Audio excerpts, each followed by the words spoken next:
शरीफ बहू की चंट सौतन। सरोज बहुत ही घरेलू और कामकाजी रही थी, इसीलिए वो अपनी जैसी बहू लाकर विराट से शादी करा देती है, जो उसके घर को बहुत अच्छे से संभालती है। पर विराट को अपनी माँ की पसंद रास नहीं आती, इसलिए वो उससे चिढ़ता है। साथ ही नीति ज्यादा पढ़ी लिखी भी नहीं थी।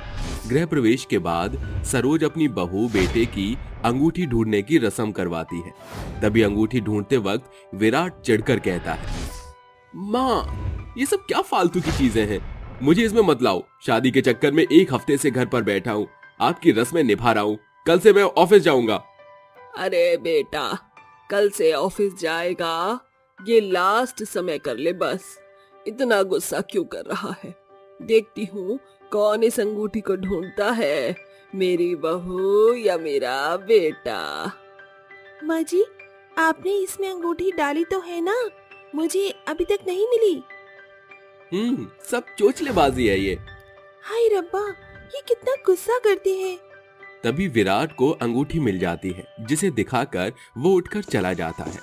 सरोज बहू को कमरे में भेज देती है, जहां वो देखती है कि विराट गुस्से से वरमाला निकालकर जमीन पर फेंक देता है। डरते डरते वो दूध का गिलास उठाकर कहती है, विराट जी, ये दूध पी लीजिए। What the nonsense? Listen, I don't like you. मुझसे दूर रहो। तुम माँ की पसंद से आई हो, मैं तुम्हें पसंद नहीं करता, इसलिए मेरे करीब आने के बहाने मत ढूंढना। ऐसा कहकर वो दूध का गिलास फेंक देता है। उसकी बात सुन नीति की आंखों से आंसू बहने लगते हैं। ये क्या कह दिया विराट जी? विराट जी, मैं तो इतने सपने लेकर यहाँ आई थी, पर विराट जी तो मुझे पसंद ही नहीं करते। लेकिन मैं कोशिश करना नहीं छोड़ूंगी, एक दिन शायद मैं उन्हें पसंद आ जाऊं। तभी वो चुपचाप सो जाती है। अगले दिन उठकर वो पूजा पाठ करती है, जिसकी आवाज सुनकर सास आकर आरती करने लगती है। वहीं विराट तकिए से अपने कान बंद कर लेता है। फिर भी आवाज आने पर वो चिल्लाकर कहता है, ओम जय जगदीश हरे। अरे क्या है ये, सुबह सुबह क्यों भोपू बजा रखा है? चैन से सोने भी नहीं देते। इतनी थकावट हो रखी है, फिर भी शोर कर रखा है। बेटा, ये तू किस तरीके से बहू से बात कर रहा है? और वो आरती कर रही थी, ऐसी आरती अब रोज होगी, आदत डाल ले। माँ ये क्या लगा रखा है आपने? इसीलिए मैं शादी नहीं करना चाहता था, पर आपके कहने से कर ली। अरे बेटा। सॉरी विराट जी, अब मैं धीरे आरती गाया करूंगी। ये सुनकर विराट चला जाता है। फिर नीति खाना बना देती है, जिसे खाकर सरोज उसे शगुन के पैसे देती है और विराट को देने के लिए कहती है। फिर विराट मुंह बनाकर उसे पैसे देकर ऑफिस के लिए निकल जाता है। तभी नीति कहती है, अरे विराट जी, टिफिन तो लेकर ही नहीं गए हैं माँ जी। ये कोई बात नहीं, तू उसकी बातों का बुरा मत मान। थोड़ा चिढ़ा हुआ है, पता नहीं क्यों। मैं जानती हूँ माँ जी, वो क्यों चिढ़े हुए हैं। उन्हें मैं बिल्कुल पसंद नहीं हूँ। कोई बात नहीं माँ जी, आप खाना खा लेना। आपको दूं और मेरा रसगुल्ले? एक और दे दे बस, और नहीं खाऊंगी, फिर डायबिटीज है ना मुझे। अरे माँ जी, अगर आपको डायबिटीज है तो मुझे बता देती ना, मैं कम चीनी वाला रसगुल्ला बना देती आपके लिए। लेकिन अब से मैं आपकी सेहत का बहुत ख्याल रखूंगी। तुझ में बिल्कुल मेरी झलक है, जैसे मैं काम करती थी, चिंता करती थी सबकी। कॉपी टू कॉपी वही है तू। अच्छा माँ जी। ये कहकर नीति घर के कामों में उलझ जाती है। इस तरह वो अपने ससुराल की सारी जिम्मेदारी को बखूबी निभाती है। वहीं दूसरी ओर विराट नीति से उखड़ा उखड़ा रहता था। अगर नीति उसका कोई काम करती तो वो उसे डांट दिया करता था, सुनाता था, और उसकी सारी चीजें वो चुपचाप सहती रहती थी। विराट की चांदनी नाम की एक गर्लफ्रेंड थी, वो उसी के साथ ज्यादा वक्त बिताया करता था। एक दो बार मार्केट के बहाने नीति ने विराट को कॉफी शॉप के बाहर चांदनी के साथ खिलखिलाकर हंसते हुए देखा। तभी वो कहती है, आखिर ये लड़की कौन है जो इनके साथ मुझे हमेशा दिखाई देती है? खैर छोड़ो, मैं ही गलत समझ रही होंगी, ऐसा कुछ नहीं है। इस तरह नीति चुपचाप घर चली जाती है। ऐसे ही एक दिन विराट चांदनी के साथ शादी करके उसे घर ले आता है। यह देखकर सरोज और नीति के पैरों तले जमीन खिसक जाती है और सरोज कहती है, विराट, ये सब क्या है? तूने शादी कर ली फिर से? जानता है ना, नीति तेरी पत्नी है, फिर तू इसकी सौतन क्यों लाया? आपके कहने से इस लड़की से शादी की मैंने, पर मुझे ये बिल्कुल पसंद नहीं है। ना पढ़ी लिखी है ना कुछ खास है। जरा चांदनी को देखिए, पढ़ी लिखी है, सब कुछ आता है उसे। इससे ज्यादा बुरा क्या होगा मेरे साथ कि इस घर में मैं अपनी सौतन को भी देखूं। इससे अच्छा तो मैं शादी ही नहीं करती आपसे। रोते हुए नीति अपने घर में चली जाती है। वहीं आधा झुककर चांदनी अपनी सास को प्रणाम करती है तो कहती है, तुझे तो ठीक से सास के पैर छूने भी नहीं आते, घर कैसे संभालेगी? ओफो माँ जी, मेरी कमर में दर्द हो गया तो इतने से ही काम चला लीजिए प्लीज। ये कहकर वो विराट के साथ कमरे में चली जाती है। तभी विराट उसे कमरे से बाहर निकाल कर कहता है, नीति, अब से तुम दूसरे कमरे में रहना, यहाँ मैं चांदनी के साथ रहूंगा। नीति अपनी सास के पास आकर गोद में सिर रख लेती है और बहुत रोने लगती है। फिर सरोज उसे समझाती है। वक्त गुजरता है। चांदनी नाम के लिए काम करती थी, वहीं नीति अपनी जिम्मेदारी अच्छे से निभाती थी। हर बार उसकी तारीफ करने पर चांदनी को वो सब चुभा करता था। जब देखो ये बुढ़िया इसकी ही तारीफ करती रहती है। अरे मैं भी काम करती हूँ, पर इसे मेरा बनाया हुआ खाना ना पसंद आता है ना मेरा कोई और काम। अब मुझे सौतन के काम में ही अड़ंगा डालना पड़ेगा। शाम को नीति खाना बनाकर रसोई से बाहर चली जाती है। तभी चांदनी चुपके से आकर उसके खाने में नमक ज्यादा मिला देती है। हाँ, अब आएगा मजा। अब मेरी सास का बीपी हाई होगा। कुछ देर बाद जब सरोज खाना खाती है तो उगल कर कहती है, हाय हाय, ये खाना नीति बहू तूने कैसा बनाया है? इतना नमक। नहीं माँ जी, मैंने तो सब सही से डाला था, जैसे रोज बनाती हूँ। रहने दे बहू तू, लगता है अब तेरा काम करने का मन नहीं करता। माँ जी, आप ही दाल खा लीजिए, मैंने आपके लिए बनाई है। अरे वाह, ये तो तूने बहुत अच्छा बनाया है। वहीं दोनों बहू अपना अपना काम करती हैं, पर चांदनी उसके लगाए हुए पोंछे पर पानी फेर देती है, जिससे सास गिर जाती है और वो नीति को बहुत सुनाती है। इस तरह चांदनी नीति के सारे काम खराब कर देती है, जिससे सरोज को नीति बिल्कुल पसंद नहीं आती। उस पर खूब चिल्लाती है। कुछ दिन बाद विराट बुखार में पड़ जाता है। वो उससे कहता है, अरे चांदनी, मुझे बुखार आ रहा है, कुछ खाने का मन नहीं कर रहा, सूप बना दो और मेरे पास बैठ जाओ। टिपिकल पतियों वाली बात कर रहे हो तुम। देखो, मुझे शॉपिंग करने जाना है और फिर किटी पार्टी और स्पा भी जाना है। मेरा शेड्यूल बना हुआ है। यहाँ तुम्हारी माँ है ना, वो तुम्हारा ख्याल रख लेगी। मैं जा रही हूँ। अरे इस हालत में मुझे छोड़कर कैसे जा सकती हो तुम? चांदनी उसे अनसुना करके चली जाती है। विराट उसे रोकते वक्त गिर जाता है। फिर नीति उसे संभालती है, उसके ठंडे पट्टी रखती है और सूप बनाकर अपने हाथ से पिलाकर कहती है, अजी, आपको बहुत तेज बुखार हो रहा था, लेकिन अब कम हो गया है। अब आपको कैसा लग रहा है? ठीक हूँ मैं, जिसे करना चाहिए था वो तो चली गई। इस तरह विराट जब जब चांदनी से कुछ कहता तो इनकार करती। फिर नीति उसके शर्ट में बटन लगाती, उसकी शर्ट प्रेस करती, यहाँ तक कि खाना बनाकर देती। उसे नीति की अहमियत समझ आ रही थी। वहीं दूसरी ओर वो ये भी देख रहा था कि चांदनी उसकी माँ के साथ गलत व्यवहार करने लग गई है, उल्टा जवाब देती है और काम भी करवाती है। हद तो तब पार हो गई जब चांदनी चलते हुए कॉफी पी रही थी। फिर सरोज से टक्कर लग जाती है और वो कहती है, हाउ डेयर यू माँ जी, आपकी वजह से मेरी इतनी महंगी ड्रेस खराब हो गई और मेरी कॉफी भी। अगर इस पर कॉफी का दाग लगा तो मैं आपको छोड़ूंगी नहीं। चुपचाप जाकर इसको साफ कीजिए। बहू, तेरी गलती है, तू सामने से आई है, मैं नहीं करूंगी साफ। आपकी हिम्मत कैसे हुई मुझे ऐसा कहने की? ऐसा कहकर वो सरोज पर हाथ उठाती है। इतने में विराट आकर उसे थप्पड़ मार देता है और कहता है, अरे तुम्हारी हिम्मत भी कैसे हुई मेरी माँ पर हाथ उठाने की? तुम बहू बनने लायक नहीं हो, ये मुझे पहले ही समझ जाना चाहिए था। फिर भी तुम्हें इस घर में जगह दी। मुझे माफ करना नीति, तुमने मेरे घर को बहुत अच्छे से संभाला, मेरा और मेरी माँ का ख्याल रखा, पर मैंने अनजाने में तुम्हें चोट पहुंचाई। लेकिन अब मैं इसे डिवोर्स दे दूंगा। तूने मुझ पर हाथ उठाया, तुम्हारी कंप्लेंट मैं पुलिस में करूंगी। छोड़ूंगी नहीं तुम्हें। मुझे भी तुमसे कोई प्यार नहीं है, मैं बस तुझसे एटीएम मशीन की तरह पैसे निकाल रही थी, समझी? ऐसा कहकर वो अपना बैग उठाकर वहां से चली जाती है, जिसके बाद विराट नीति को गले लगाता है और सब खुशी खुशी रहने लगते हैं। कहानी है मीरगंज गांव की मिट्टी की, जहां बहुतेरे कुंवारे लड़कों का बसेरा था। उन्हीं में एक था लाखन। लाखन बहुत ही लालची किस्म का लड़का था। उसकी आंखों में बस एक ही ख्वाब सजा रहता था कि उसकी शादी किसी अप्सरा से हो जाए।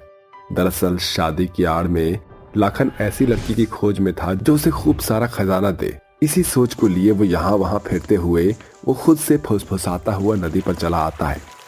समझ में नहीं आ रहा है मेरे सपनों की मलिका कहाँ मिलेगी, जो रूप की धनी होने के साथ साथ धन की मालकिन भी हो। ऐसा बोलते हुए लाखन नदी के किनारे खड़ा होकर नदी में कंकड़ फेंकने लगता है। तभी नदी के ठहरे हुए पानी के बीच से एक लहर उठती है और अचानक से वहां एक बड़ा सा पेड़ प्रकट हो जाता है, जिसकी हर एक डालियों पर सुंदर सुंदर दुल्हन शादी का जोड़ा पहने हुए बैठी होती है। ये देखकर लाखन की ललचाई आंखें उन पर गड़ जाती है। अरे बाप रे, ये कैसा जादुई पेड़ है जिसकी डालियों पर फल फूल की बजाय दुल्हन बैठी हुई है। आओ लाखन, डरो नहीं, इस पेड़ के पास आओ। अचानक नदी के पानी पर जादुई दुल्हन के पेड़ के पास जाने के लिए रास्ता बन जाता है और लाखन झट से वहां पहुंच जाता है जहां सभी दुल्हन उसे देख रही थी। सुनो, क्या तुम मेरे मित्र बनोगे? लाखन, ये सभी जादुई दुल्हन है, आगे बढ़ो और किसी भी एक दुल्हन को अपने लिए चुन लो। ये तो बड़ा ही कठिन है क्योंकि ये सभी जादुई दुल्हन मेरे मन में घर कर गई है। खैर, इन सभी में से किसी एक को चुनता हूँ। जिसके बाद एक दुल्हन पेड़ से गायब होकर उसके सामने आ जाती है।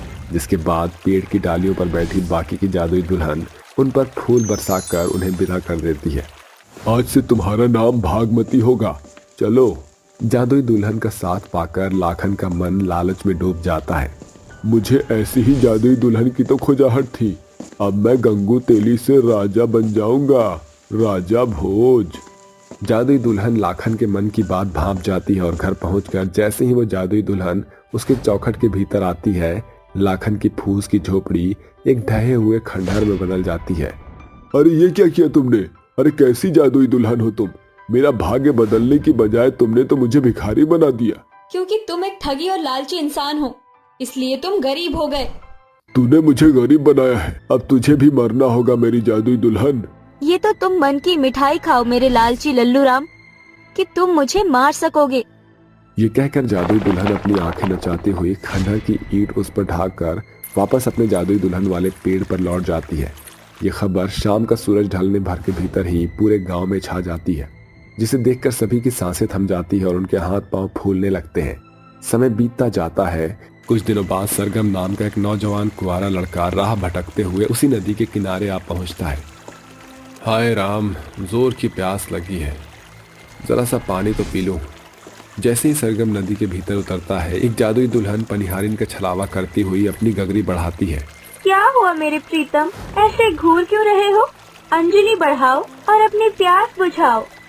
सरगम जादुई दुल्हन की खूबसूरती में खो जाता है, जिसके बाद वो दुल्हन पानी पर चलते हुए नदी की गहराई की ओर जाने लगती है। तभी पानी के भीतर से जादुई दुल्हनों का एक पेड़ प्रकट हो जाता है और वो जादुई दुल्हन उस पेड़ की एक डाली पर जाकर बैठ जाती है। अरे ये कहाँ आ गया हूँ मैं? कहीं मैं कोई ख्वाब तो नहीं देख रहा हूँ? पेड़ की डालियों पर दुल्हन बैठी है। हाँ सरगम, ये सच है। ये जादुई दुल्हन एक अरसे से अपने दूल्हे का इंतजार कर रही है। तुम इनमें से किसी एक दुल्हन का हाथ थाम लो। आप जैसा कोई मेरी जिंदगी में आए तो बात बन जाए, हाँ बात बन जाए। अरे ओ भवरी, तू अपनी आवाज का जादू चलाकर मेरा पत्ता मत काट। सरगम, तुम इस पर ध्यान मत दो, मुझे चुनो, मैं तुम्हारे हर दिन और रातों को रंगीन बना दूंगी। सरगम पेड़ की डाली पर बैठे दूसरे दुल्हन को अपनी दुल्हन चुन लेता है, जिसके बाद बाकी की सारी दुल्हन उन पर फूल बरसाकर उन्हें विदा कर देती है। तभी नदी के पार जाते हुए दुल्हन गाना गाकर सरगम को रिझाना शुरू कर देती है। पिया मोरे भोले भोले, move your body slowly slowly, ले चले जहाँ तू तेरे साथ जाना है। सरगम अपनी जादुई दुल्हन के साथ घर लौटकर उसके पास आता है। ओहो मेरे नौटी सैया जी, जरा सब्र तो रखो, पहले अपनी जादुई दुल्हन से कुछ मांगना नहीं चाहोगे? हाँ, क्या तुम अपने जादू से उन पेड़ पर बैठी बाकी की दुल्हन को यहाँ ला सकती हो? ये सुनकर जादुई दुल्हन की आंखों में आग धधक उठती है और वो अपने नाखून सरगम के सीने के आर पार कर देती है, जिससे सरगम बड़ी चीख के साथ दम तोड़ देता है। सारे के सारे मर्द एक ही जैसे हैं, सभी रूप के पीछे भागते हैं। एक एक करके सभी कुंवारे लड़के हम जादुई दुल्हनों का शिकार होंगे। इस तरह एक के बाद एक करके मीरगंज गांव के कुंवारे लड़के मारे जाते हैं, जिसे देखकर गांव के लोगों में बड़ी हलचल मच जाती है। पता नहीं हमारे हंसते खेलते गांव को किसकी नजर लग गई है, जो हमारे गांव के कुंवारे लड़के ऐसी रहस्यमय मौत मर रहे हैं। कुछ कीजिए सरपंच जी, कुछ कीजिए। मैं कोशिश कर रहा हूँ, मगर इस फसाद की जड़ पकड़ में नहीं आ रही है मेरे।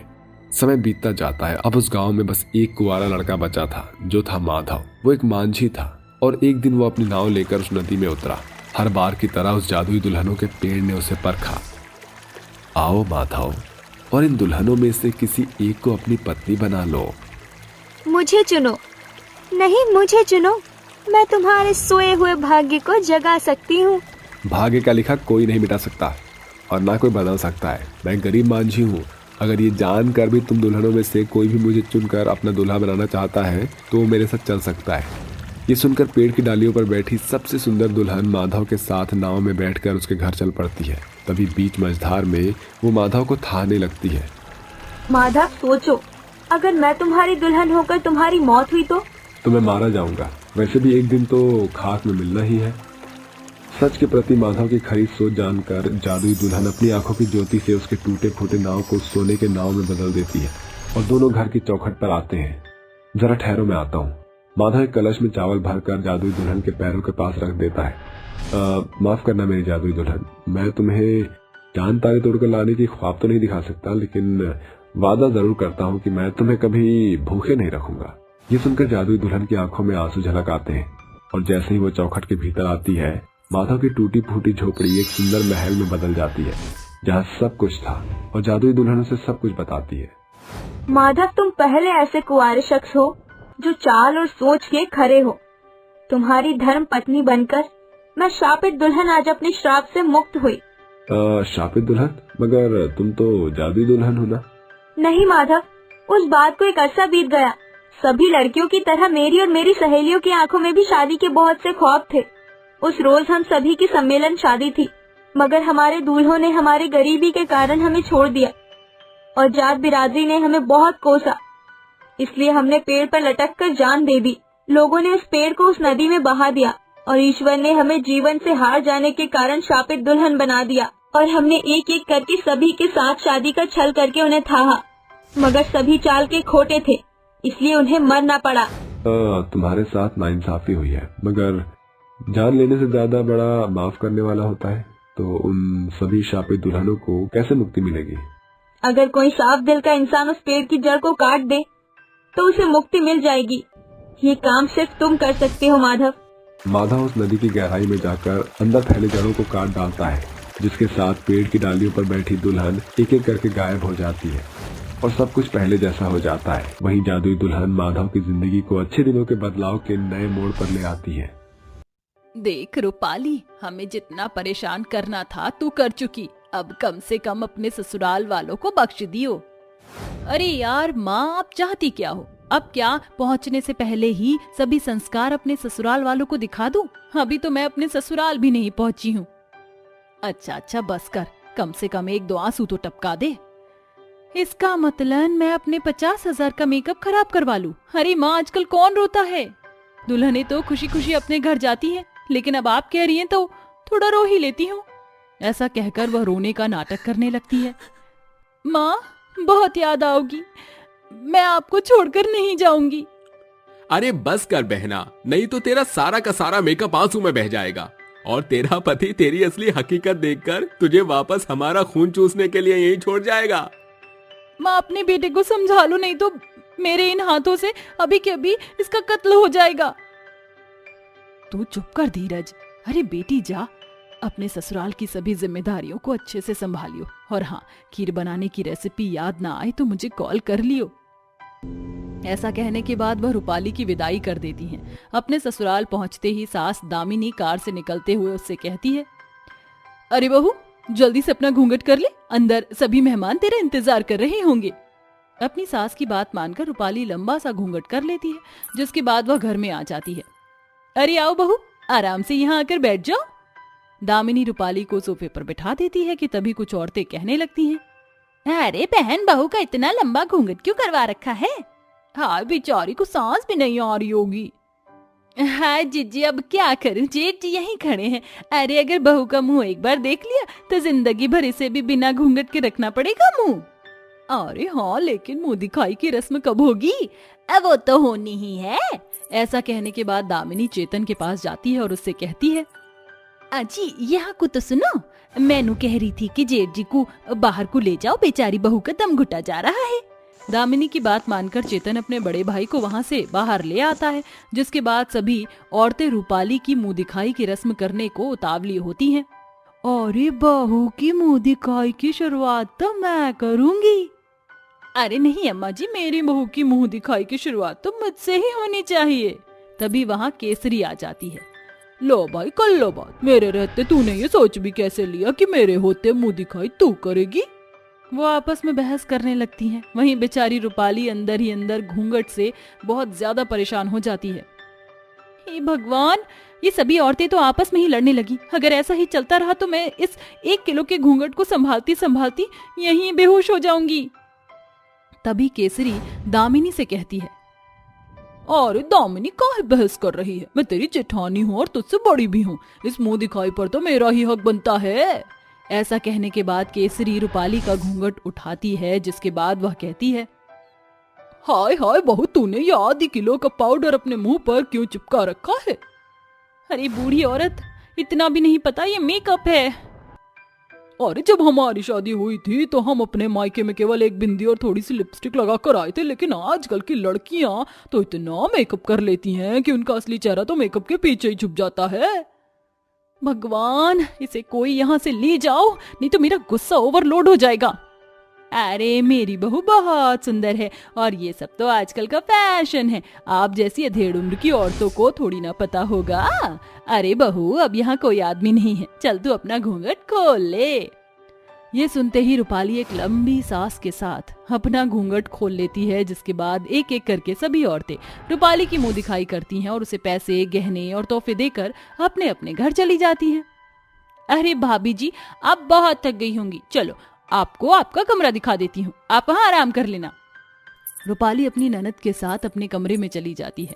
जैसे ही प्रिया कमरे से चली जाती है, रूपाली फौरन बेड पर लमलेट हो जाती है। हे भगवान, ये सब क्या हो रहा है मेरे साथ? बहू का पहला दिन ऐसा होता है? माँ ने तो कभी मुझे इसके बारे में बताया ही नहीं। रूपाली को लेटे हुए अभी 2 मिनट भी नहीं हुए थे कि तभी उसकी सास उसके कमरे में आ जाती है। अरे बहू, तू यहाँ आराम से लेटी है, वहाँ सभी लोग नई बहू के हाथ का हलवा खाने के लिए बेचैन हैं। ये सुनते ही रूपाली का गला सूख जाता है और एकदम से वो उठकर बैठ जाती है और अपने मन ही मन कहती है, हे भगवान, ये सब क्या हो रहा है मेरे साथ? माँ ने तो मुझे खीर बनाना सिखाया था, अब मैं हलवा कैसे बनाऊंगी? क्या हुआ बहू, क्या सोच रही हो? अरे जल्दी चल, मेहमान तेरा इंतजार कर रहे हैं। दामिनी रूपाली को अपने साथ रसोई में ले आती है। बहू ये देख, ये हमारी रसोई है, सारा सामान यहीं पर रखा है। मैं बाहर मेहमानों के पास जा रही हूँ, कोई काम हो तो बुला लेना। ऐसा कहने के बाद वह रसोई से चली जाती है, जिसके बाद रूपाली तुरंत अपने फोन से अपनी माँ को फोन लगाती है। अरे माँ, कहाँ हो आप? जल्दी से मेरा फोन उठाओ, नहीं तो यहाँ पर इज्जत का भाजी पाला हो जाएगा।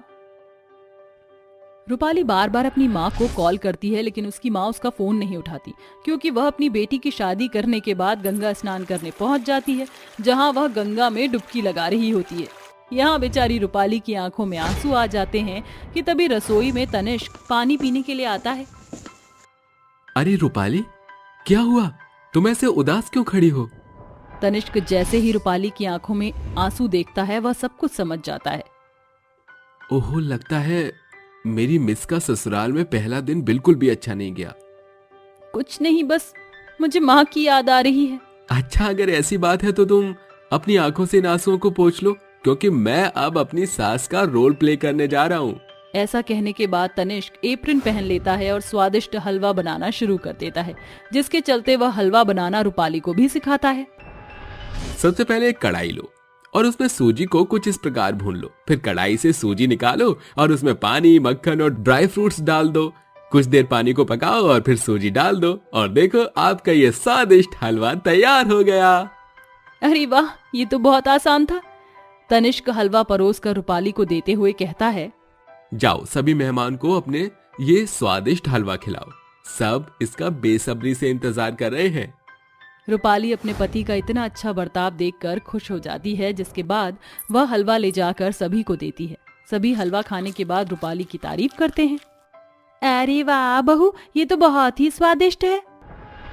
अरे बहू के हाथों में तो जादू है, जादू। भाभी जी, आपने तो 1 मिनट में ही सबका दिल जीत लिया। ये बताओ, इतना टैलेंट लाई कहाँ से हो? एकाएक सभी रूपाली की तारीफ करने लगते हैं। जिसके बाद शुरू में तो रूपाली का शादी का पहला दिन बहुत खराब गया, लेकिन बाद में उसके पति तनिष्क ने सब कुछ ठीक कर दिया, जिसकी वजह से रूपाली बहुत खुश होती है।